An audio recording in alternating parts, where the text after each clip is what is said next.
Hi there, I'm Stephen Buckland. I'm the General Manager of SoundTechniques. Now, SoundTechniques is in Auckland, New Zealand. We're a business we've been around for 25 years or more, and our principal market is supplying audio equipment to the film and television industry, or in fact anywhere where people want to record audio and it needs to be portable. My background was as a boom operator and sound mixer, and I came into this business because at that stage in New Zealand it was hard to get the sort of equipment that sound mixers needed to work with on location. And this is stream of consciousness.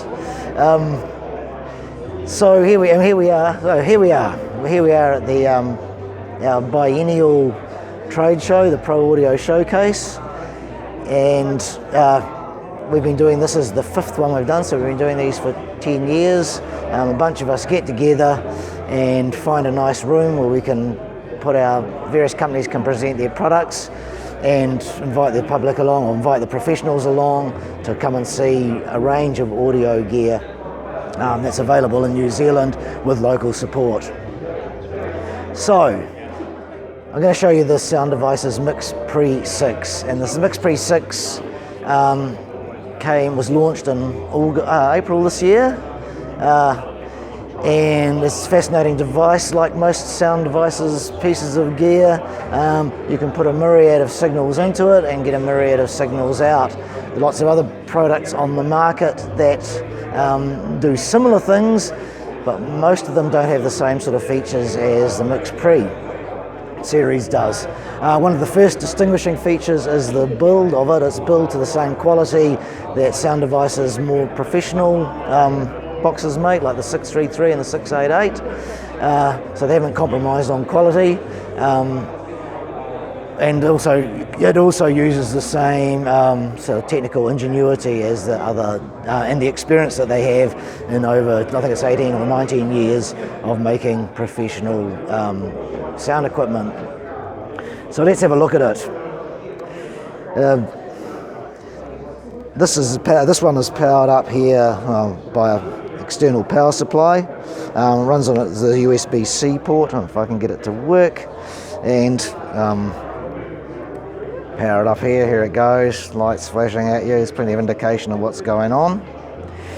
The first thing to talk about with the MixPre series is a 3-channel device, and there's a device which, if this effectively has 6 inputs, so there are 4 on XLRs and 2 on the stereo input on this side, which we're using for other purposes. If you get the MixPre3 out of the box, it comes up in what's set up in simple mode. And what this simple mode means is that anybody could plug in any 2 microphones or 3 microphones, they'll be able to record. It's got very effective limiters in it. There's an analog limiter and a digital limiter, and what it allows is anyone, a novice through to an experienced person, to actually get a result straight out of the box. MixPre6 comes out of the box and has a menu which you access from here.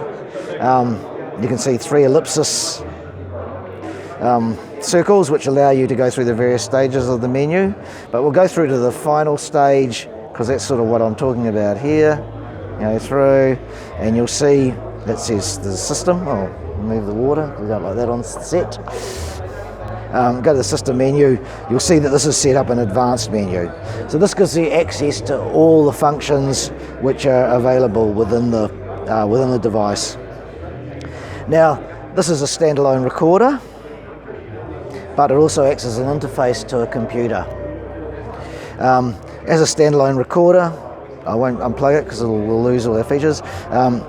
Comes out of the box with a 4 AA battery caddy, and there are a couple of other options that sound devices supply. That lasts about 2 hours. Another couple of options. You can get an 8 AA battery caddy, and also you can get another caddy which will take 2 L-mount, Sonic style L-mount batteries, which will mean you'd get a full day's running out of it. With a 4-bay caddy, I think it's about 2 hours. You get 2 hours of recording time, so that's fine if you're dashing outside and you want to record some effects, but it's not good if you're going out for a day away from any power sources.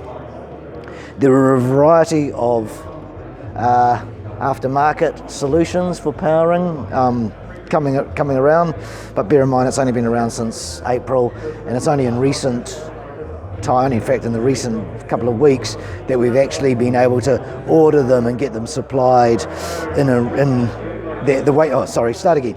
We've been able to get them, and the waiting list, there is no longer a waiting list to pre-order them. We have stock. We go back to, I'm not going to go through all the menu functions, but just to sort of show you a couple of things here. If we go back to the main screen, and we touch the screen, we see it's got left and right, so that's telling us our left and right output signal. If we press the screen again, we get all our left and right signal, plus we'll also get our 4 ISO tracks, because this is not only recording a mix to the device, to the SD card, which is in the back slot of it, but it's also recording our 4 inputs as separate tracks. So that means you can listen to the mix, monitor the mix, have a mix, but you also have your 4 ISO tracks which you can mix later on. If you feed it into a computer, not only it comes back as a mix, and you can add another 4 ISO tracks, if I'm not mistaken, onto your computer recording.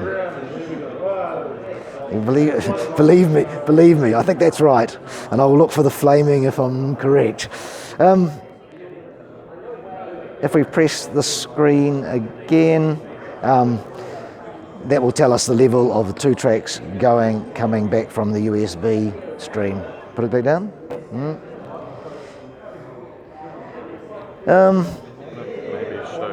Oh yeah, okay. Am I talking too long? You're editing this, aren't you? I was just going to show you this to set up a mic channel. So we'll choose whatever. I'll choose channel 4 because I haven't done that before.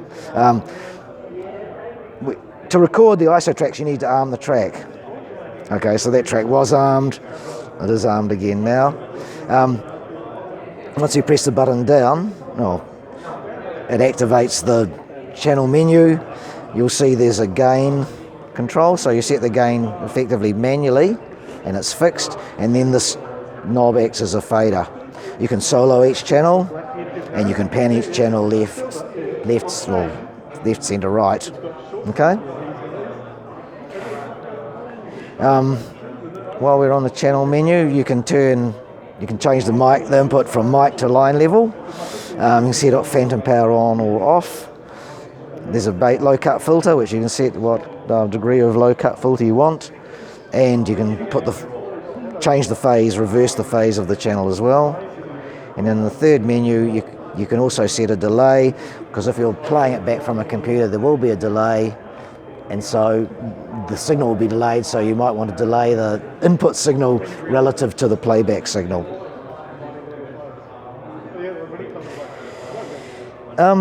One of the many features that is handy is that you can set up the auxiliary input to record timecode. And this here in my hand is a, make sure I got it on, I missed my timing. You've got to press the button twice. Okay, this here is a Timecode Systems Ultrasync Timecode transmitter receiver.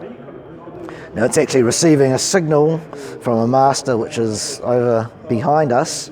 It's acting as a slave, and what it's doing is it sends timecode out of here to the machine, and if you did a close-up on the screen, you would see that the timecode on the display here is the same as what's here.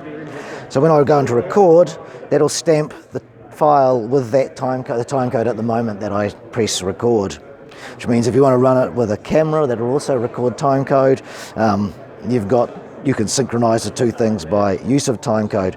Now this device here is actually receiving timecode by a wireless link. So there are a couple of different systems around that work like this. It's receiving, there's an RF signal coming from the transmitter, the master, which is over beyond. We're going to have a look at that in a moment. Okay, and it's sending it, so it's continuously updating this. It operates, there are 2 different ways that it connects wirelessly. One is over just a straight RF link, which is running on about, I think it's about 868 megahertz, which is a frequency which data is allowed to be transmitted in New Zealand. The other system is that you can set it up in a thing using what's called a B-Link hub, which runs off an app, off an iPad or an Android device or an iPhone, and that allows you sort of centralized control of all the devices that are connected to your hub. You could show the iPad. Show you the iPad, yeah, that's over there. The beauty, hopefully the iPad will work. This can be a fraught procedure, let me tell you. Go this way.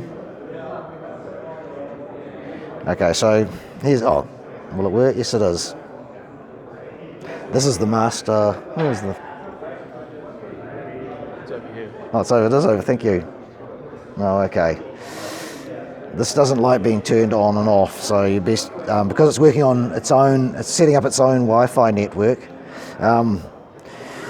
It does seem to sometimes help to turn the device on and off to get track of it, but I'll show you. No. One of the things it has is it gives you a timecode slate, so you can use it next to this, but it's not, unfortunately it's not actually connected to the hub, so let me see if I can get it to...